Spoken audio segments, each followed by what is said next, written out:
Hey man, what you doing? I'm trying to save some money on t-shirts online.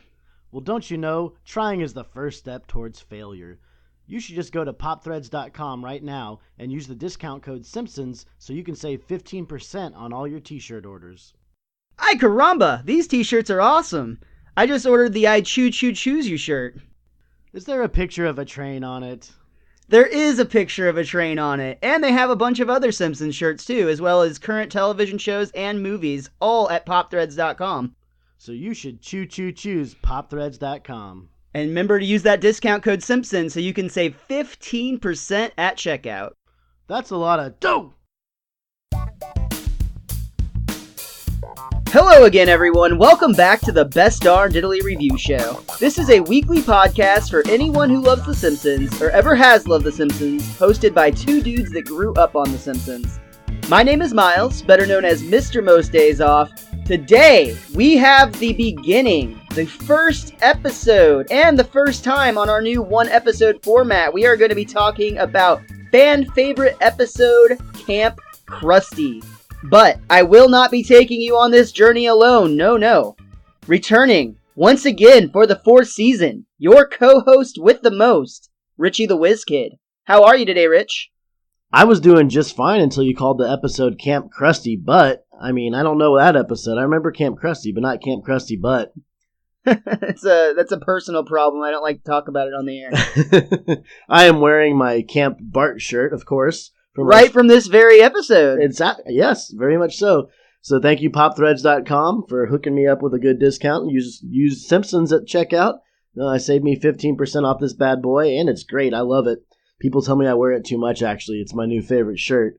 But for now, I'll throw it back to you, the man, the myth, the Mr. Black. It is Miles. You know, I'm going to go ahead and plug it some more, dude. Pop Threads is fucking awesome. I've got a couple of shirts from them now, both Simpsons themes, but they also have wrestling shirts, old school Nickelodeon shirts. I definitely want to get me a Green Monkey shirt, but they just got a ton of cool stuff, and definitely use our discount code Simpsons at checkout, save 15%, and it helps us out here at the show. So it's a win-win. What could go wrong? Nothing. It's perfect. So, moving on, let's talk about Camp Krusty today. It's going to be the only episode we're talking about on this podcast. With Season 4, we discussed on our finale spectacular last week that these episodes are just getting so goddamn good and full of great jokes. Damn we're those not going to be able to do episodes. two. We just can't do two anymore, Rich. There's just not enough room. There's not enough room in the podcast. So I think we could. We're just really, really lazy. fuck you, mister. I don't edit shit. You spend fucking an hour on that shit. You don't even want to know how long I'm slaving away in front of this computer. Like I said, we're really lazy. And like I said, fuck you. Let's talk about Camp Krusty, which debuted on September 24th, 1992. The chalk gag on this one is this punishment is not boring and pointless, which is great. I've always said that about the chalkboard thing. Like, what in the hell? Writing lines in general. Like, what does that actually teach you? The one exception is with that evil quill that they use in the Harry Potter series, where as you're writing your lines, it's actually like etching it into the back of your hand. That's a lesson you're going to remember. I can understand where, like, writing on a chalkboard is having to stay on the line, because I always wrote kind of crooked. I still do kind of write crooked, or where I'm not always, like, right on the line, so I can see where early on it teaches you to stay in between the lines, I guess, but I have really bad penmanship in general, and one of the things I do is I always get, like, chalk or lead or whatever ink on my, like, side of my hand. yes. And that's just awful. And now you see why our episodes have to go from 2 to 1, because we can spend 5 minutes talking about chalkboard. Yeah, we haven't even got to the couch, which on this one was great. It's actually the Simpsons show up to their couch, and none other than the Flintstones, the previous longest-running show, were taking up the couch space from the Simpsons, and they just kind of had this awkward moment where they looked at each other. Creators of The Simpsons did, in fact, get permission from Hanna-Barbera to use them in the opening credits, according to the director's commentary on the DVD set. That kind of makes sense. I mean, The Simpsons are becoming very important right now in primetime cable watching, I guess. So you want to get your name out there any way you can, even if you're a long-running cartoon show. Yeah, I think at this point, Simpsons fever has officially kicked in the sense that, I mean, they even have jokes in this very episode about the various product placements and things that merchandise that they have their names on. It's everywhere. You can't go anywhere without seeing the iconic yellow color of the Simpsons family. Honestly, when I saw the Flintstones on the couch, it made me think of the little Homer song he sings that one day when he's heading home from work. Simpson, Homer Simpson, he's the greatest guy in history. From the town of Springfield, he's about to hit a chestnut tree. Ah! Every time, my mind instantly went there. And we're not even at that episode yet. Well, this episode opens up with Bart in school. It's the last day of school, and Bart has to get a C average so that he'll be allowed to go to Camp Krusty. His report card shows up, though, and he is showing straight F minuses. Which I didn't even know was a thing. Yeah, right? After F, I think it just stops. But he made it a minus some way, somehow. However, it's his lucky day because Miss Krabappel is in a rare mood. Bart lets her know that if he doesn't get that C average, that he won't be able to go to camp. So she decides, even though it's not fair to the other kids, she's just going to change it. Bart gives her a nice slap on the ass doll. And says, I think it was much obliged, doll. Yeah. And at this time, Principal Skinner makes an announcement over the intercom that he hopes that everybody brought their implements of destruction because, in very much a Simpsons did it, this Springfield Elementary has a fucking purge, Richie. They have an end of the year, anything goes, tear the school down, freedom of whatever you want to do. Freedom. And even the teachers are involved. I mean, Willie drives a tractor through the school. Best day of school ever. It is. And it's about the time that Bart is swinging one of those big weighted balls, I don't know what you'd call them, from like a construction site. When like the crane with a ball. Yeah, like you use a crane and ball to demolish a building. Demolish? Bart is... demolish, yeah. Bart is slamming that. What do we think? It is a wrecking ball. Fuck, yeah. Miley Cyrus. Yeah. If she would have been naked on it, I probably would have remembered what it was called, but she wasn't there to help me out. I needed context. I was literally about to Google what is the name of the wrecking ball. I was going to say, what is the name of the wrecking ball? I was like, oh, wait. Well, if nothing else, this podcast proves that we're idiots, so that's something. Or it proves that we're learning new things. We're not. Knowledge is power. Yeah, but I think that now we just both want to see Miley Cyrus naked. It spurs the mind to wonderful places. It's about this time that we realize that this is in fact a dream sequence. A very, very nice dream that Bart is having. He got to slap the teacher's ass and destroy the school. I mean, that's the perfect dream, It's a pretty damn good day, right? And he's kind of disappointed because he tells his dad, "Oh man, I was dreaming that it was the last day of school." And Homer's like, "It is the last day of school. How do we tell I'm not dreaming?" And the conventional way, Rich, would be to pinch somebody, but that's not what Homer does. He actually, I think he like pops him. I can't even. Now I'm struggling to remember, and I didn't write it down. But that sounds good to me. That sounds worse Homer-esque. Than pinching him. What did he smack him? Sure, is that what happened? Let's go with that. You don't remember either. Okay. Wait, are we supposed to be reviewing this show? What?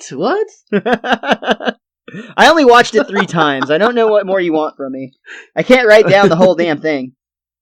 It is not a dream. It truly is the last day of school, which actually was on his calendar as June 12th, which I thought that's really late in the season. My school, in elementary school especially, I don't think we ever went past May, but I'm struggling to remember usually now. Like the last Friday in May or something was the last day of school. And also, when I was in elementary and, every grade that I was in, I never got letter grades. I always got, until college, I got specific numbers. I never got D minuses and Fs. I got 98. Yeah, I was the same. It was 97 or whatever it was. Yeah, for sure. I'm totally with you there.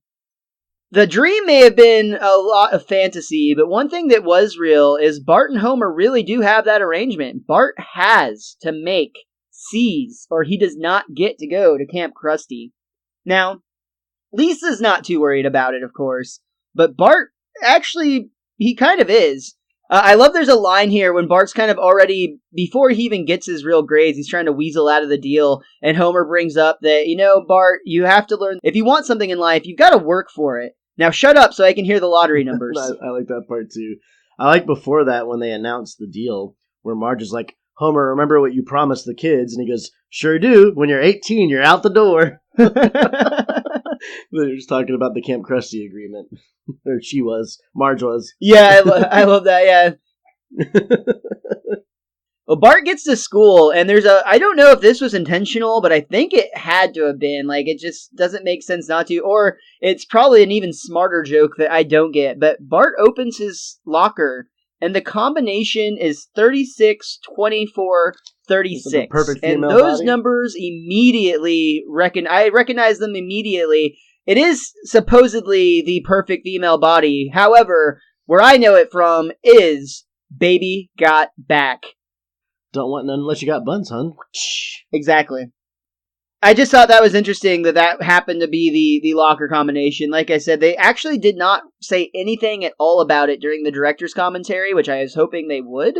But it is there nonetheless. It's either an interesting coincidence or they just chose those numbers because they like them. Who knows? Well, what year did the song come out? Is this a Simpsons Did It moment? No, the Baby Got Back was in the 80s. Oh, I don't see. I guess I don't know anything about rap music. Maybe I'm jumping the gun there, but I'm pretty sure Baby Got Back preceded Ice Ice Baby, which was very early 90s. I'm gonna Google it really quick. Baby Got Back.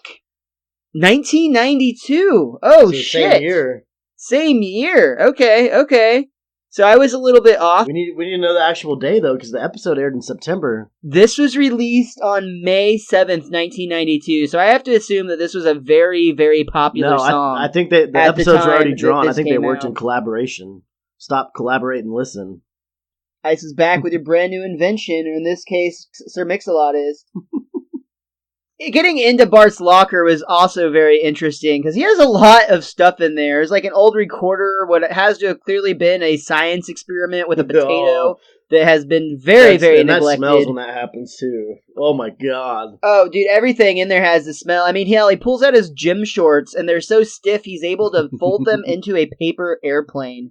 I'm just glad somebody's locker is worse than one of mine, so that makes me feel better about myself. My locker was pretty bad, but nowhere near that bad. Like, not even close to the level. But I did definitely have some, like, sweaty clothes that got left in there once in a while. And especially if that happened over the weekend, oh, God. You got back on the Monday, you opened that bitch up, and it was bad. It was real bad. Speaking of bad, that's Lisa's reaction to her report card. Because while she's used to getting straight A's, she did not get straight A's, Richie. She got a very glaring B+, and in all things, she got it in conduct. I think this makes perfect sense. Now, Miss Hoover gives terrible reasoning why this grade happened, but if you remembered... Well, everyone's got to learn to take rejection sometime, or to stumble sometime, bullshit. Right? There was literally, it was separate vocations a few episodes ago. Lisa was acting out and literally telling the teacher to, like, get bent. So, your report card's not going to look so good, honey, when you're mouthing off to the teacher like that. And going and hanging out with the smoking chicks. Apparently not all is forgiven. Yep. Very interesting. Well, I love her reaction. She literally goes through, like, a complete freak out. She starts having itches and she's thinking things are crawling on her. She gets very, very hostile with Miss Hoover, where she's kind of threatening her almost with in a manner of speaking. She's got a grip on her hand and she's trying to demand that she changes the grades, even though a B+ is still going to qualify her to get into Camp Krusty. She's thinking about those sister schools that she wants to go to when she graduates high school and wants to go to college, and she wants to go to an Ivy League school and a hot plate. Like, that's on her mind right now. Well, Bart was a little bit too negative going in. He was worried about getting straight F-, and he did not. He was well above that. He had straight D-. That's not well above that. That's literally a grade point off of F. It's a full letter grade. Because he went from F- to D-. After D-, what do you have? You have F. F+, but that's still an apparently. F. So that's literally 1 point grade off of failure. Well, the big difference is that when he asked Mrs. K, the big difference is that when he asked Mrs. K to change the grade so he can go to camp, instead of doing so like she did in the dream, she just said to have a delightful summer. Thought that was clever. Look at Miss K. I like that too, actually. I thought that was I like how Bart funny.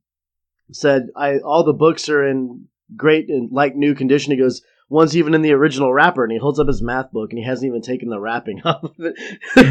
And he's trying to use that as a reason to get better marks. He's like, I just want you to take note of how good the condition my books are being returned in. Some are still in the original packaging. The grades are locked, and the countdown to summer begins quite literally as they go around the school doing a countdown in places like the nurse's office and even Millhouse counting down from the toilet that he's being dangled in. I was also going to bring up, I know for the episode they have to give physical report cards, but you would never receive your report card on the last day of school. They'd mail it to you. Well, I think that, how it would work for us is we actually got the final report card like a good week or so before the last week of school, which always made people like me be like, well, then why in the fuck should I be here this last week? But their whole point was that you still had to have attendance to pass, which is probably false now that I think about it. But that's how they got us to come. The teachers would bring us up to their desk and they'd show us what our grade is before the finals.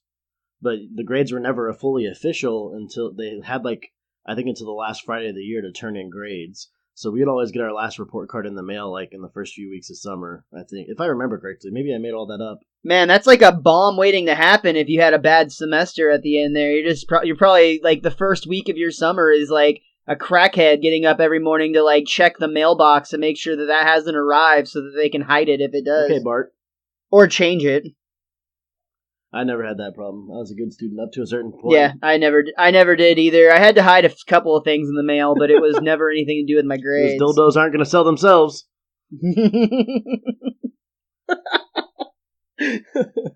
There's a great joke when the students do let out. One of the teachers actually comes chasing them down saying, Wait, students, you don't know how World War II ended. And then there's this pause and he goes, we won! And the kids start chanting USA, USA as they flee to the summer. What a beautiful moment. It made me crack up, honestly. I thought that was really funny. A teacher that you'll never see again, too, by the way, I'm pretty sure.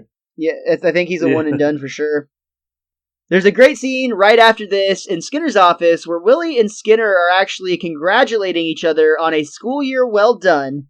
And Skinner basically tells Willie to shine up the toilets real nice before he gets back from his vacation.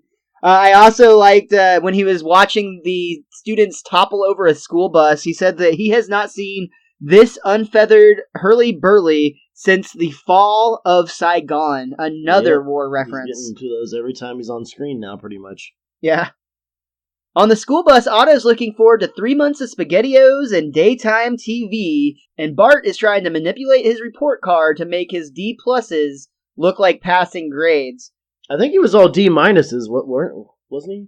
It might be D minus to A plus. You're right. Yeah, you're right. He actually changed the D to an A, which is a bit of a stretch, especially when later even Homer points out that a D is so easy to change to a B. He was just being greedy. It's funny how Homer calls him out on that, too. I love that moment. Absolutely. But then he put the vertical line through to make all the minuses pluses, too. Which is just going even further. Even if he stopped at the A minus, maybe. But yeah, he definitely shot the moon on that one. At home, though, he's going to have to do his best to pass it off, because even as he sits there on the couch with his report card in hand, psyching himself up to go talk to Homer, a Camp Krusty commercial comes on, and boy, oh boy, does it look awesome. Even for the fat kids who could go through a program of diet and ridicule and come out like never before. Miles, did you know that Camp Krusty is built on an actual Indian burial ground? Do they have archery and wallet making? How can you lose? So far, everything about Camp Krusty sounds dope as fuck, and both kids can't wait to get there. It's Bart's big moment when he has to go and confront Homer about their arrangement with his mocked-up report card that, again, he tried way too hard at. Homer's actually mowing, and it's hilarious because he's just driving over everything in the yard. And he actually ends up, I think he runs over a skate, and that causes the mower to get jammed up. And this is when Bart decides to approach. He shows him the report card. Homer says, "Boy, you don't think much of me, do you?" Bart replies, "No, sir." And that's when Homer goes into the concept of how easy it would have been to make a D a B, but no, he had to be greedy about it. Bart then asks, "So does that mean I don't get to go to Camp Krusty?" But Homer explains that he really didn't want him around anyway, so he can go. No, the thing I love about it was the purpose of me doing this to you was to inspire you to get better grades, but clearly it didn't work. Yeah, you're right. So that's more on me than you, is what Homer says. So then Bart, as he's goading about how Homer's the best father in the world, Homer asks for a little help since his hands are small enough to reach into the lawnmower and pull the skate out. So Bart starts to do that, and just as he's reaching in, it spits out the skate and the lawnmower blade starts up again, almost taking Bart's hands. And I just love the juxtaposition between "you're the best father in the world" and then him asking him to do one of the most dangerous things in the world. Yeah, something a no parent would ever ask you to do. And I love at the end, Homer's just like, "Oh, never mind." Bart's ecstatic. He gets to go to Camp Krusty. Marge is helping him pack and wondering where his swimsuit is. Bart explains that he's just going to swim naked. He understands there might be a few uptight counselors who are not going to understand the Bart philosophy, but things that are naked in his eyes are beautiful. And just then Homer walks in his whitey tighties and asks if his back is looking hairier. You think Marge would be proud of Bart because she took this stance with Michelangelo's David, and clearly it rubbed off on Bart. Yeah, and I didn't there's mean nothing I didn't wrong mean that with nudity. inappropriately. No, totally. I know what you're saying. As I mean, especially again, you know what I am saying. We talk about it from our American perspective a lot, and I can't speak for other countries. I understand it's not nearly as uptight as ours is about nudity, but man, in America, people freak out if like you see a nipple or whatever, and it's just like, dude, everybody's got either a set of one or a set or the other, and some people or a superfluous third, and some people trade their original part in for the other just to try that out, and that good for them too. I mean, my point is, we all know what that shit looks like, so the fact that like they make such a big deal out of it, I think causes creepy issues and weirdos more so than just letting the nipples fly. Or the dicks, or whatever, you're into. It's fine. My point is... They're making a mountain out of an anthill. Right, exactly. Unless the nipple's that big. That's a big-ass nipple. Lisa also has to do some preparation before she leaves her camp. She goes to see Dr. Hibbert, and she asks for a long list of immunizations before she goes off to camp. And one of them that it's kind of funny that she actually asks for is for Hansen's disease, which is more commonly known as leprosy. Oh, I think somebody has a case of hypochondria. There's only one cure for that. A lovely lollipop. Don't patronize me. Yeah, and that's one of those cases of I like those Lisa scenes. I think that... Yes, absolutely. I love when they hit that line just right where, yes, she's an exceptional 8-year-old, but she's still an 8-year-old. So she's smart enough to know about all those diseases, but she's still like scared and vulnerable enough to fear them. And I love that. I love that whole scene. I think it's great. Yeah, we don't always rant and rave about the Lisa stuff, but here we do. Yeah, great Lisa moment for sure. A quick moment. Usually her moments have to be long and drawn out to like make it impactful, but that was just a brief little thing, and it was great. Definitely. And it brings us to our last dinner at the Simpsons family home for the next 6 weeks, because the kids will be at camp. There's a brilliant little bit between Homer and Bart where they fight over a pickle. Yes. It's a pickle that's originally on Bart's plates. Homer tries to steal it, so Bart licks it, and to get the ultimate trump card played, Homer takes the pickle and drops it in Bart's milk. I love the moment because Bart's actually proud of Homer. He smiles and says, always thinking 2 moves ahead. And like you genuinely feel like this is actually a really sweet moment between Homer and Bart. And again, it's just like the Lisa scene. It's very, very brief. But like I don't remember the scene. I didn't either. That one was a No complete recollection surprise of this. to me. Yeah. And it was one of those things where it's like, I love it when Homer and Bart get along and there's like a mutual respect between each other. And even though you don't see Homer's reaction really, like, the fact that Bart has this big smile on his face, it's like they are the same. They are in the same family, even though Bart rides him hard all the time. Yeah, they're very much cut from the same cloth.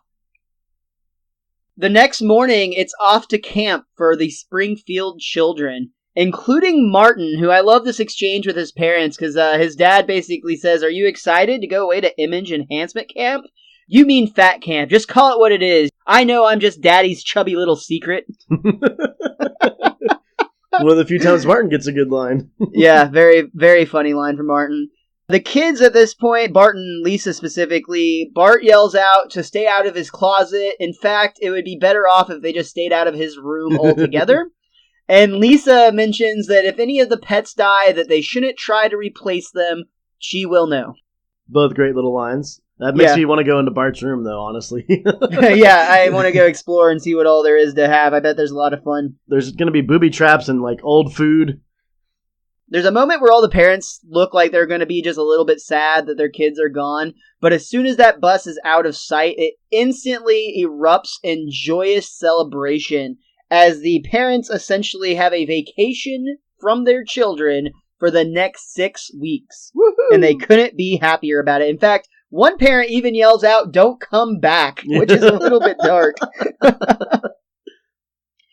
And this is actually, Richie, the very first time in the entire episode where we get the sense that not all might be right at Camp Krusty, because when they come across the entrance bridge, it actually crumbles and collapses behind them. I don't remember such a brief amount of time in the episode that they're actually at Camp Krusty. I thought it was a lot longer in the episode, but we're getting towards the back end of the episode, or the last quarter of the episode, and they're just now getting to the camp. And in my mind, I thought they got there like a lot sooner, so a lot of things are going to happen very quickly here. It's interesting that you say that, because this episode was originally pitched as the very first script idea for the Simpsons movie. Huh. It was actually scrapped because when this episode came back, everybody loved the idea. In fact, James L. Brooks was the one that loved it so much, he wanted to push for it to be a movie. However, even though the idea sounded great and everybody loved it, and I think that we'll both agree here soon, this is a wonderful episode. However, when they first got their first draft back, it actually fell short. They ended up having to expand some sequences, and the song that we'll get to and here in just a little bit actually had extra verses added to it just so they could fill the time. And at that point they realized, if we're struggling to fill 22 minutes, there's no way we're going to be able to make an 80 or 90 minute movie out of this. So that was the first time the Simpsons movie was discussed, pitched, and declined. And as you know, it took another 14 seasons before the Simpsons movie actually came to be. Yeah, this is 92, and the movie came out in 07, 08? I believe it was in 2007, yeah. Wow. It was after season 18, if I'm not mistaken, and this is just at the beginning of 4. So, Dang. big project that was just kind of being born. The idea of it was just being born all the way back then, but I just thought it was so interesting that they originally wanted this to be a movie, but when they struggled to make it a normal show length, that's what ultimately decided against it. See, other people have editing issues just like you. Damn wrestle nerds. The bridge collapsing was just the first sign that something was up at Camp Krusty, but it was not the last. Actually, I'm pretty sure the first sign was Camp Krusty, the crustiest place on earth. Just think about that phrasing, the crustiest place on earth. That was actually a big part of the problem, is the entire time, all the advertisements, and Bart specifically, his hopes and dreams lied in the fact that he was going to get to spend the summer with Krusty the Clown. Even during the commercial, Krusty, dressed as an Indian, said, "Honest Injun, he'll be spending the summer with you," talking to the audience listening to the commercial. And the first thing that happens when they sit down in camp is they're put in the auditorium, and a video of Krusty plays welcoming them to the camp. And that's where we get back to your introduction to me at the top of the show. Now here's my bestest friend on earth, Mr. Black. Very clearly dubbed into the video as just any name could have been there type of thing. But it's actually Mr. Black's voice doing it, because he introduces himself in a second and it's the same monotone thing. Mr. Black is the former president of Euro Krusty Land before it burned down, which I feel like is foreshadowing for an episode we have coming up in the not too distant future, because we all know that that's not going to be the last disaster that happens out of Krusty Land. Ooh, I think there's robots coming on to me. They do have time for just a couple of questions from the audience. Millhouse asks one, and that's, can we call you Uncle Blackie? To which he just replies very sternly, no. No. Then Bart asks the most important question, the one that everybody wants to know, when do we get to see Krusty? He's assured that Krusty will be there, but for now, they just get introduced to their counselors, none other than Jimbo, Dolph, and Kearney. I gotta say, Bart got excited over the commercials while he was at home with Homer and Marge around and everything. If I'm a parent and I see how excited my kid is and I know why they're excited, I gotta tell them to like chill and be like, you're there for 6 weeks. Do you honestly think that Krusty's gonna be there the entire time? Like, I mean, you've been through something like this as a small child. I went to see the Power Rangers live in the 5th grade and then realized it was just all the actors pre-recorded on a screen when it was people in suits acting it out. And it like broke my heart a little bit, man. I still had a good time. I think it was a birthday present. But like when I came to the realization that that's what happened, like that's not Tommy. Exactly. His face is on the big screen, but it's some dude in a suit just jumping around doing weird kicks in the air that don't even look like karate. But that affects you. And so like you pass that on to your children. Like Homer and Marge may have never had a situation like that, but I'm sure they've had to at some point. And you got to sit down and tell your kids, like, don't get your expectations too high. Still have fun. And Krusty says he's going to be there, so obviously he's going to come by. But I would say, like, you got to put it in perspective. Maybe they want their kids to learn the lesson the hard way, so it has a bigger impact. But no, I totally hear what you're saying.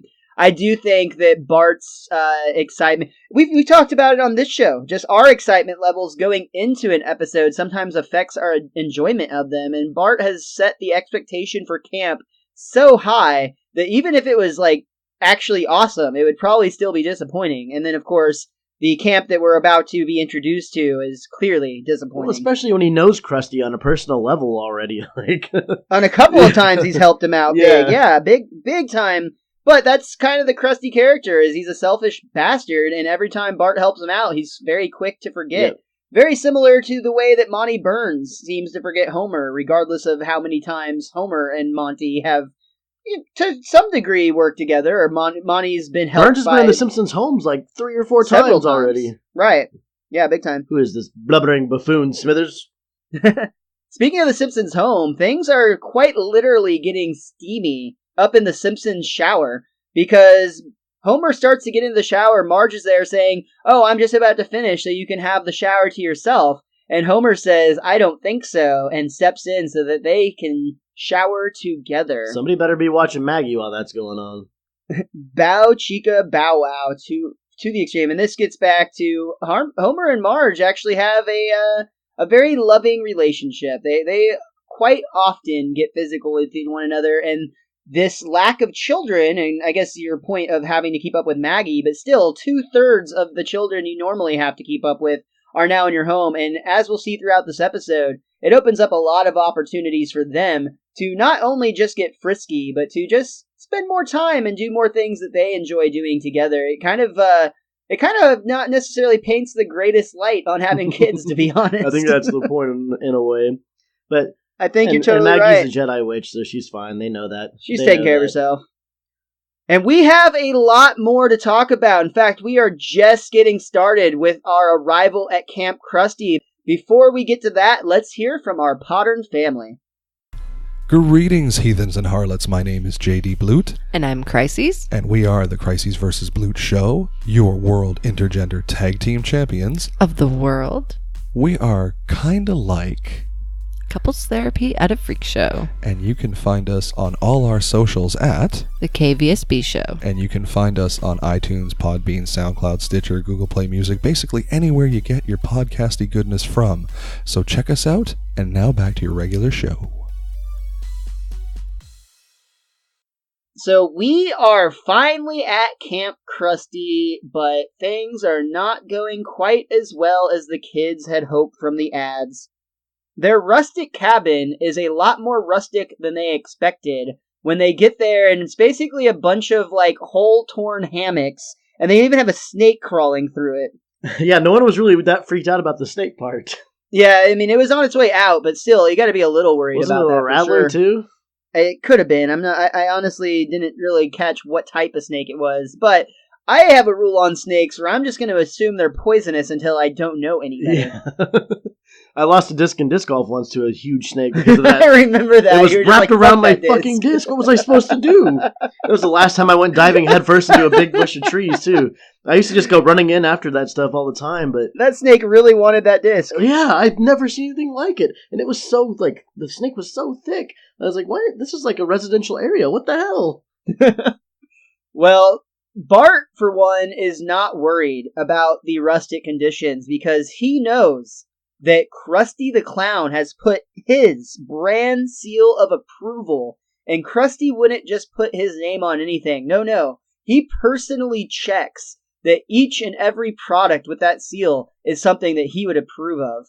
And there's a really great shot here. I love that how they transition because they zoom all the way in on the seal of approval that's in their cabin. And when they zoom out, that same seal is actually on a Krusty brand clock. It's an alarm clock, and Krusty's actually standing next to it, and he reaches out to touch it. It burns him, and the person that's showing it to him says, "Oh, yeah, I forgot to warn you. Those things get really hot if you leave them plugged in."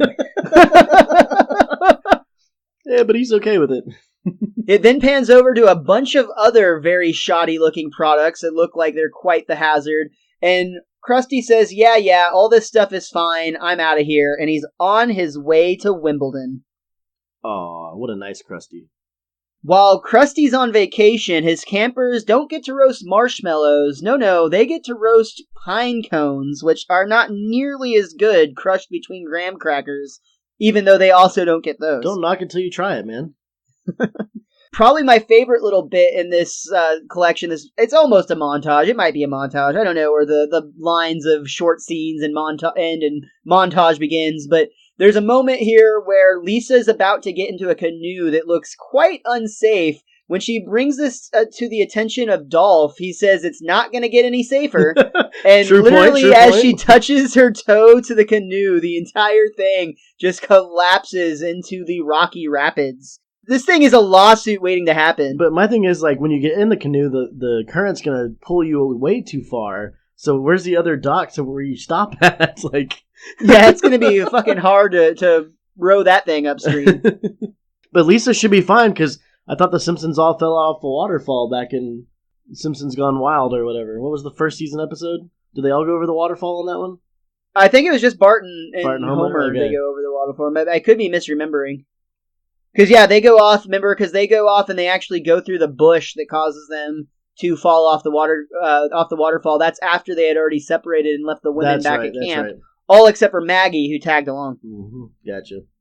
But next up, we do get a glimpse at the fat camp portion of Camp Krusty, specifically Chief Starving Bear's Weight Loss Center, where we see a drill sergeant. It's a bunch of like chubby kids hanging from a pull-up bar, and a drill sergeant yelling out, "All right, you balls of pan drippings, I want to see Crisco coming out of those pores. We're not leaving until this Christmas ham gives me a pull-up." And he's specifically referring to Martin when he calls him a Christmas ham. It's kind of, honestly, this scene hurts a little bit. I grew up fat, man. I dealt with a lot of body image issues, and don't get me wrong, I definitely could have used a fat camp as a kid, but man, it's still hard to this day to see that type of stuff, because, I got accused of sweating Crisco a time or two in my day.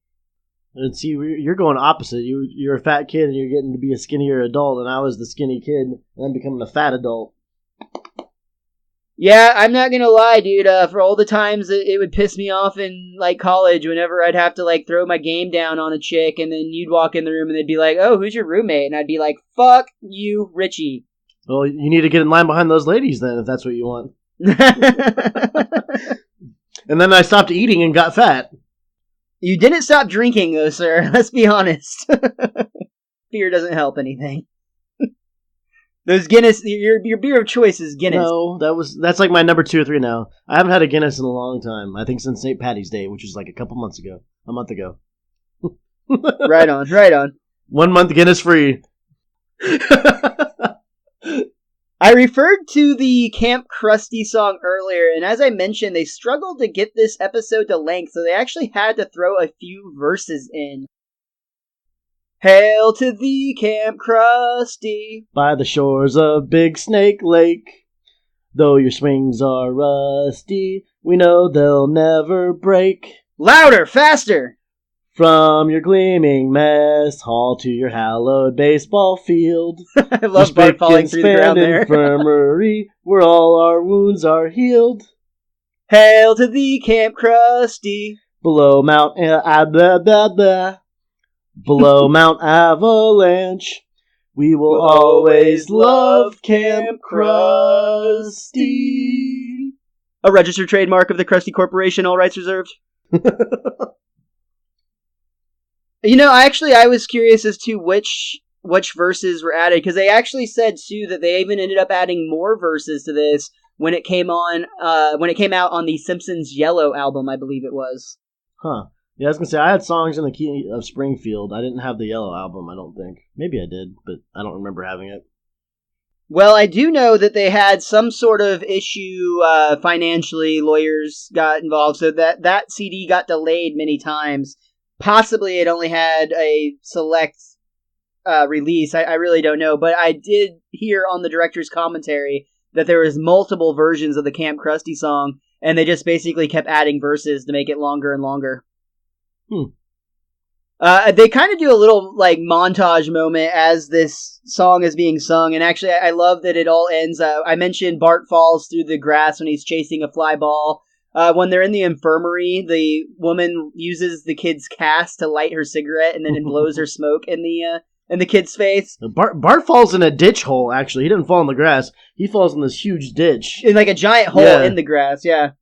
But the best part is, as soon as they get done singing the song, the bleachers they're all sitting on literally collapse with all of them on them. That little scene with all the kids always weirds me out a little bit, because Milhouse is way far right in the middle row on the bleachers, and there's a kid up front in the center, and he's one of the bullies is kind of screening him so you can't see him completely, but it looks just like Milhouse with a different colored shirt and a hat on, and it always weirds me out because I'm like, are there two Milhouses in the scene? And then they have at the top of the bleachers, a chick that has very similar hair to Lisa, but it looks more like the Tracy Ullman Lisa. So I just wonder if they had to fill more kids in there, so they used little Easter eggs like that maybe or something. I'm not sure. Speaking of the Tracy Ullman show, I wanted to point out something I missed earlier when they're in the backyard during that mowing scene.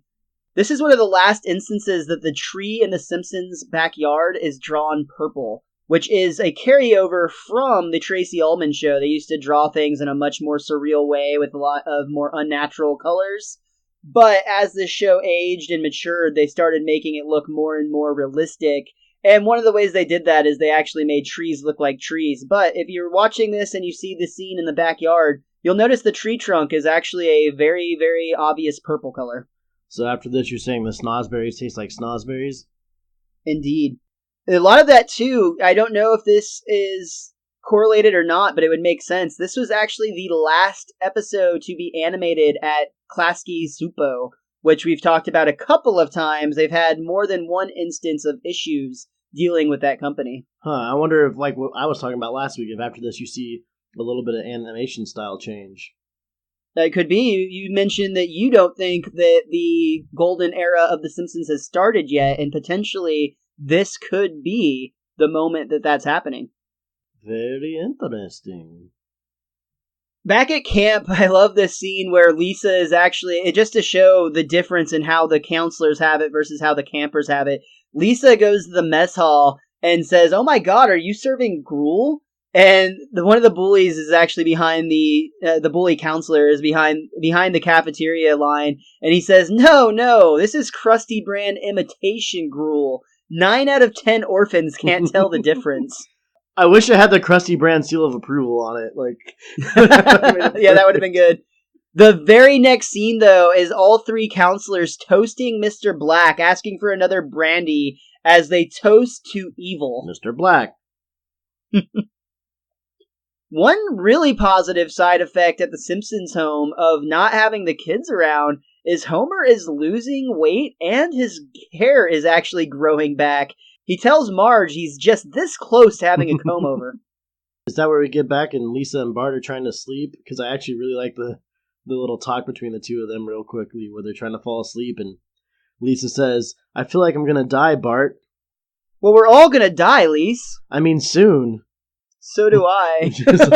Yeah, that's great line with those two. You think that they're being broken right now, but you know Bart's still got he's still holding out for Krusty. He is still holding out for Krusty, who is still at Wimbledon, and he's actually causing a scene. He's sitting next to the Queen, and he's still heckling. He actually gets called out by the announcer to stop being a buffoon in the crowd, and he apologizes to Her Majesty.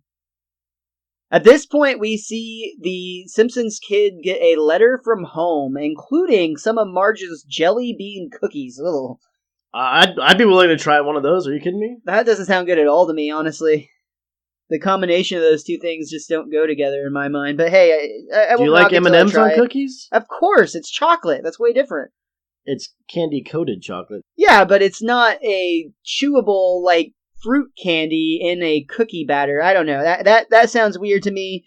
Let us know on Twitter if you are a pro jelly bean cookie or if you, like me, think that is do you like gross. Pineapple on pizza? I love pineapple on pizza. It's the same It issue. is not the same thing. Tomato Totally sauce with a same sweet fruit. It's the same type of issue. Where is the tomato sauce on the cookies you're baking? You're saying that you don't like the distinctly different taste between the cookie and the soft or hard jelly bean, whatever. The jelly beans I get were usually somewhat tasty, but you're okay with the tomato sauce mixed with the fruit. Yeah, totally. For one, tomato's a fruit, so we're mixing a fruit sauce with a fruit. But it's a hot, warmed up one that's put into a sauce. The temperature isn't what bothers me about this. It's the chewy. I can't even with you sometimes. But the chewy fruit bean mixed with a batter of cookie, like that's. It's not a bean. It's a candy. A candy bean. It's still not a bean. It's a candy bean. It tastes like sugar. It's literally a sugar cookie. If you plant it, a candy stalk will come out. With giants at the top of the jelly bean stalk? Well, either way, we do know this for a fact, that at least one person agrees with me, because I believe it's Dolph actually eats all of the cookies that Marge sent, and he just tells Lisa to tell her mom that her cookies suck. He still ate them, though. He did. But he did say they sucked. Lisa actually writes a response here, and she has to go through quite an ordeal to get it sent, but she writes of how she no longer fears death, because she's experienced Camp Krusty. She literally ends the letter with, like, save us, save us. Yeah. She talks about how their nature hikes have become death marches, how arts and craft time is literally them working in a sweatshop creating Gucci wallets. She said Dickensian, too, which paints a picture. Which Bart is the only one in camp still holding out hope that Krusty is coming, but you can tell he's breaking because he's literally rocking in the corner, very much like he does when the clowns are about to eat him, when he fears the clowns are going to eat him. Hello, but this Joe? time he just keeps saying, Krusty is coming, Krusty is coming. They don't. He doesn't. At least not yet. Foreshadow. Lisa has to exchange a fifth of whiskey to a man on a horse, which I heard this is a movie reference, but I honestly have no idea which movie it is referenced. It's referencing Meryl Streep and the French Lieutenant's Woman. Well, there you go. And as you mentioned, the last line of Lisa's letter is "Save us, save us, save us," as before it's too late. Unfortunately, though, the Simpsons' parents just read the letter and kind of giggle, thinking, oh yeah, she hates it now, but when we pick her up, she'll be begging to stay. Which is not going to be the case. I did that at a diabetic camp when I was in the second grade. I think we were there for a week or 2 weeks, and the first week was just hell. I didn't even want to go to the bathroom, because I was like, it's all these open toilets, and it's wide open. I'd never been away from home that long. I had just gotten diagnosed with diabetes like 6 months prior to that. And I was terrified. Then you were signing up for all these activities that were really fun. And in the second week, I came into my own. And I was all confident about it then. And they had people in planes dropping big packets of sugar-free gum. It was a lot of fun. I think they had a Street Fighter 2 tournament in the big mess hall too. And I snuck in there once to play for a second. I don't remember what happened, but a lot of the older kids were in there. Oh, very cool. Bart finally finds his breaking point when they're sleeping one night and the roof literally blows off of their cabin. Bart exclaims to Lisa, "Lise, I think next summer I'm just going to get a job."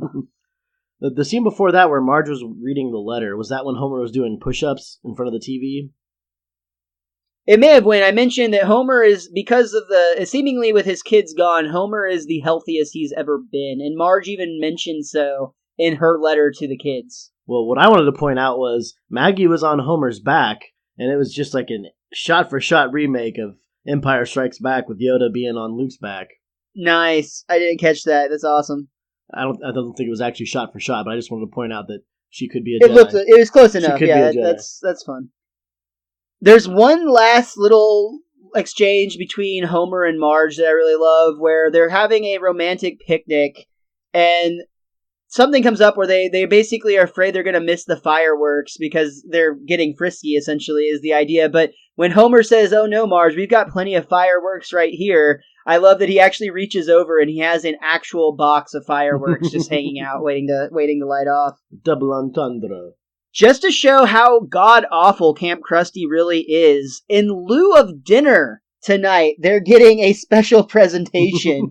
So they can't get both, but instead of getting the real Krusty a Clown who's announced, it's very, very clearly a drunk Barney. Wait, that wasn't really Krusty? He can't even get it straight because he starts proclaiming that he is the real Crunchy the Clown. I just like how Mr. Black was like, he's not feeling well, he's got something and something. It's a laryngitis and a bad back. He's like, he won't be speaking or singing or dancing or doing any of his tricks. Bart can immediately see that this is a fraud, and he exclaims, "I have been burned by Krusty before. I got a racing heart from his sugary cereal. My Krusty brand calculator was missing the 8 and the 9. 7 and 8. It may have been the 7 and 8. I read his biography, and it was both self-serving and left out some glaring omissions. But this is too far." And the kids start chanting, "We want Krusty." Mr. Black gets mad at the bullies because he thought that they had broken their spirits, to which they said, we did! And he actually smacks Jimbo, which is a great moment. It's just like one of those action movies or something like that, or dramas where you think somebody's going to break and then they don't. Well, a Daryl reference from recent Walking Dead episodes, if anybody cares. But I like that when they're watching Barney as Krusty, and he's like stumbling around, I like how Ralph goes, "He's still funny, but not ha-ha funny." The kids take over this camp. They run off Mr. Black and the bullies, and it is very, very much a Lord of the Flies situation happening. The first thing that they do is Lisa starts actually delivering the mail that has been held before this time. There's a really funny joke because they mentioned that somebody was getting their insulin, which, as you very well know, dead. Would not be going so well for that kid if he hasn't been getting My insulin!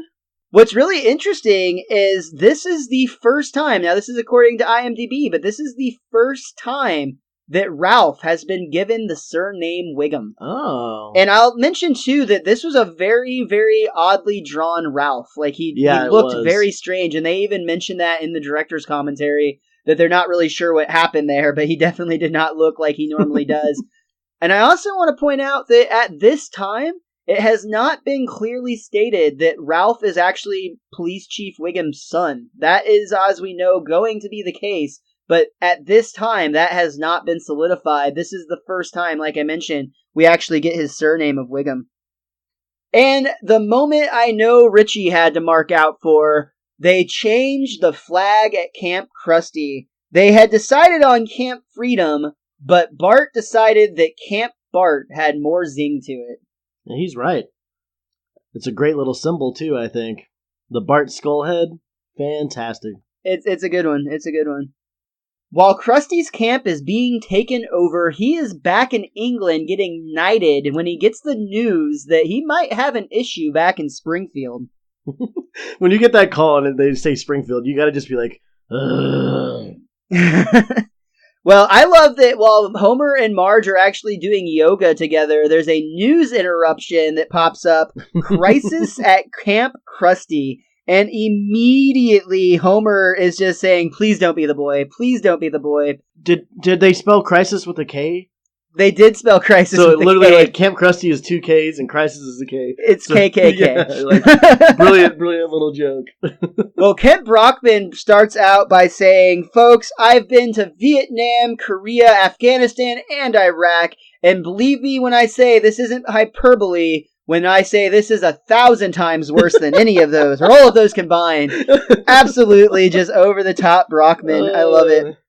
This is where we get a very brief visual reference to Lord of the Flies, because there's actually a pig's head on a stake that Kent Brockman just passes by for a very split second. You'll actually miss it if you blink type of thing. Mm-hmm. But he gets an interview with the ringleader. Again, Homer's at home saying, please don't be the boy, please don't be the boy. Please don't be the boy. And of course, it is none other than Bart in charge. And his mission is just to get it out there of how crappy this camp really is.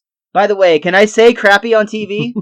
You can on this network, son. But as soon as Homer sees Bart, his belly pops back out and his hair falls out of his head again. Like, as soon as he sees his son, he's right back to where he was. It instantly removes all the positive gain Homer has had in the last few weeks. It resets the beeline, basically. Krusty finally arrives at his camp to restore order. There's a couple of quick jokes right when he shows up. He's bombarded by paparazzi putting cameras in his face. And 2 things. They actually ask the question, are you and Princess Di just friends? Referencing his recent trip to the UK. And I have to mention that this episode did not air too long before Princess Di's death. And post her death, they actually removed this joke from all future screenings. Like, they don't play it in syndication with that line in anymore out of respect to the royal family. And the way that Krusty handles the reporter where he punches the camera, this is actually direct reference to an incident that Sean Penn had with the paparazzi where the very same thing happened. It was shot in the exact same manner. Nice. I never knew that, but makes sense. Krusty has to prove his identity to the kids because they've already had one imposter, but sure enough, he's got his scar from his pacemaker, he's got a longhorn birthmark, and he's going to have his superfluous third nipple. Which I referenced a few moments ago in the episode here. You don't even remember, do you? I remember plenty. We were talking about boobs being like shown in public, and you said, if they have 1 or 2, and I went, or a superfluous third one. Bart believes it is in fact Krusty, but he immediately confronts him asking, how could you, Krusty? I would never put my name on an inferior product.